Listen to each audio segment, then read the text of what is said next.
Assalamualaikum warahmatullahi wabarakatuh. Sebelumnya, perkenalkan nama saya Marcelo DiCaprio Putra Agung dari Prodi Bisnis Digital NIM 216120900013. Di sini saya akan menjelaskan tentang pelanggan dan segmentasinya.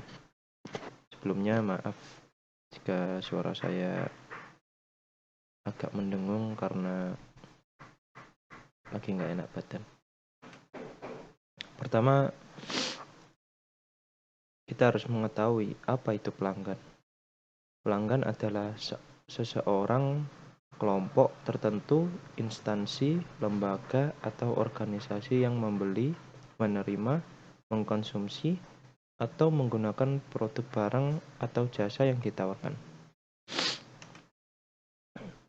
Tujuan utama pelanggan yaitu dari perusahaan komersial adalah untuk menarik pelanggan dan mendorongnya untuk kembali membeli produk yang sama sehingga akhirnya menjadi pelanggan setia. Lalu, apa itu segmentasi pelanggan? Segmentasi pelanggan adalah strategi pemasaran yang membangun dalam hal ini, dan untuk mengetahui lebih jauh tentang pengertian, jenis, dan segmentasi pelanggan. Lalu, apa juga tujuan segmentasi? Yang pertama, mengembangkan hubungan yang lebih baik dengan memahami kebutuhan setiap segmen pelanggan. Kedua, mengidentifikasi pelanggan yang berharga.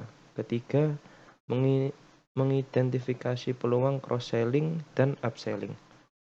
Yang terakhir, meningkatkan profitabilitas dengan mengembangkan strategi pemasaran yang lebih efektif dan untuk setiap segmen. Ada beberapa jenis segmen, yaitu yang pertama demografis. Demografis pelanggan dibagi ke dalam kategori tertentu dari usia, jenis kelamin, pendapatan, lokasi, etnis, pendidikan, pekerjaan, dan lain-lain. Lalu ada juga gaya hidup. Gaya hidup ini mencakup segmen berdasarkan aktivitas, opini, dan minat pelanggan. Lalu nilai atau manfaat. Perusahaan membagi segmen berdasarkan nilai, manfaat, atau keuntungan yang diyakini konsumen untuk konsumen saat mengkonsumsi penawaran tersebut. Lalu pelanggan baru. Fokusnya adalah pada alat yang digunakan pelanggan untuk menemukan produk di tempat pertama.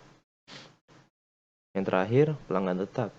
Pelanggan baru jika dipelihara dengan tepat biasanya berubah menjadi pelanggan tetap. Fungsi segmentasi pelanggan.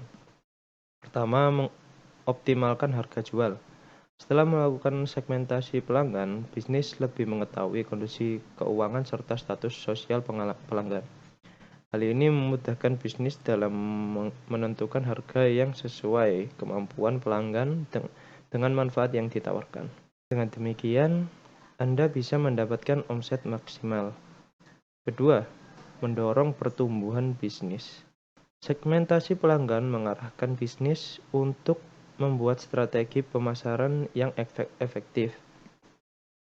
Pasalnya, bisnis bisa personalisasi promosi, fokus pada kebutuhan pelanggan dengan karakteristik sama. Dengan fokus menargetkan pasar tertentu, peluang bisnis untuk memenangkan pasar tersebut terbuka lebar. Lalu meningkatkan daya saing. Setelah mengetahui kebutuhan pelanggan, lebih mudah bagi bisnis untuk memenangkan hati mereka. Hal ini membuat pelanggan menjadi lebih puas, sehingga meningkatkan penjualan. Secara tidak langsung juga berdampak pada peningkatan daya saing bisnis dibandingkan kompetitor, setidaknya untuk pelanggan tersebut. Yang terakhir, loyalitas pelanggan bertambah. Customer segmentation yang dimanfaatkan baik oleh bisnis akan menghasilkan kepuasan pelanggan. Pelanggan yang puas cenderung akan kembali untuk belanja berulang. Hal ini akan memupuk loyalitas pelanggan terhadap brand. Contoh segmentasi pelanggan. Pertama, ada di perbankan. Bank menyegmentasikan pelanggannya berdasarkan status ekonomi dan hubungannya dengan bank. Segmentasi tersebut membantu bank untuk mengirimkan komunikasi yang dipersonalisasi ke upselling dan cross-selling. Segmentasi ini juga membantunya mengembangkan strategi pemasaran yang lebih efektif, yang berfokus pada kebutuhan setiap segmen secara tepat. Kedua, ada e-commerce. Situs web e-niaga menyegmentasikan pelanggan mereka sesuai dengan tahap saluran penjualan mana mereka berada. Hal ini membantu situs web ini mengirimkan pesan komunikasi yang lebih efektif melalui SMS, email, pemberitahuan push, atau pop-up, dan lain-lain untuk membuatnya bergerak maju di corong. Ketiga, ada game online. Seringkali yang freemium mengelompokkan pelanggan mereka menurut aktivitas mereka dalam game. Ini membantu mereka menemukan pelanggan yang lebih mungkin untuk berkonversi dan melakukan transaksi mikro. Keempat, ada di industri finance atau perbankan mayoritas mengelompokkan pelanggan berdasarkan status ekonomi serta hubungan yang terjalin.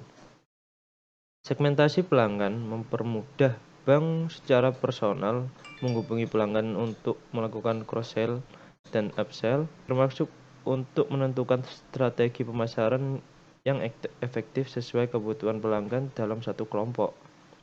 Yang terakhir ada di F&B.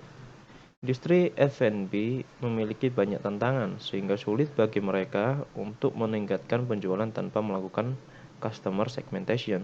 Misalnya, brand terkenal Coca-Cola yang konsisten melakukan segmentasi pelanggan untuk menjangkau pasar baru. Coca-Cola secara konsisten melakukan segmentasi pelanggan sehingga bisa menciptakan beberapa kampanye yang menargetkan pasar tertentu, seperti kemasan botol daur ulang, produk zero sugar, dan banyak lain. Tujuannya tentu untuk menjangkau target pasar lebih spesifik. Baik, sekian, terima kasih.